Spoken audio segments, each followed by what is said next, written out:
ये देखी बोली बोला ना कि ना बोला ना ये असली ना हो। अच्छा ये बताई इस संसार में भगवान पेट देले बारन ये जितना भी काम होखत बा पेट खातिर होखत बा। जितना भी काम होखत बा पेट खातिर होखत बा। का अध्यक्ष साहब ये अश्लील है कि ना है? ये बोला है कि मारम ताबर की हक देवे। ये अश्लील बात है कि नहीं है?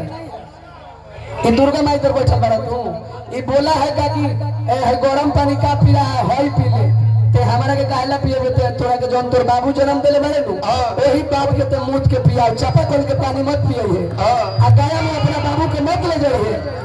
गाया में अपना बाबू के मत ले जाइए। अपना बाबू के खाने के टंकी में लेके आ बैठा दिए।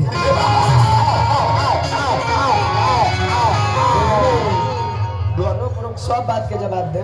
पूजा करो तरह नचनिया के आगे बैठ के लेके होता पूजा करे के डेरा हम तेही संविधान वाले लिखता रे रे बोला हम एक शब्द रे बोले हैं नेताजी।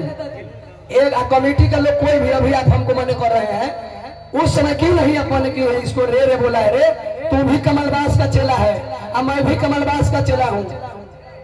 ये व्यास बोला है कि सुदर्शन का पत्तल अरे तू सुदर्शन होगा। सुदर्शन सलील बात बोलते हैं। सुदर्शन चाचा को हम लोग इज्जत करते हैं। छापरा जिला में ये जाता है तो इसको हम लोग मान सम्मान देते हैं। अरे छोरा बेवड़ा बा तेरा जिला में आए हैं तो तू जिलाबादी कर रहा है। हमें के ये जाना तो नहीं रहे गया जिला में।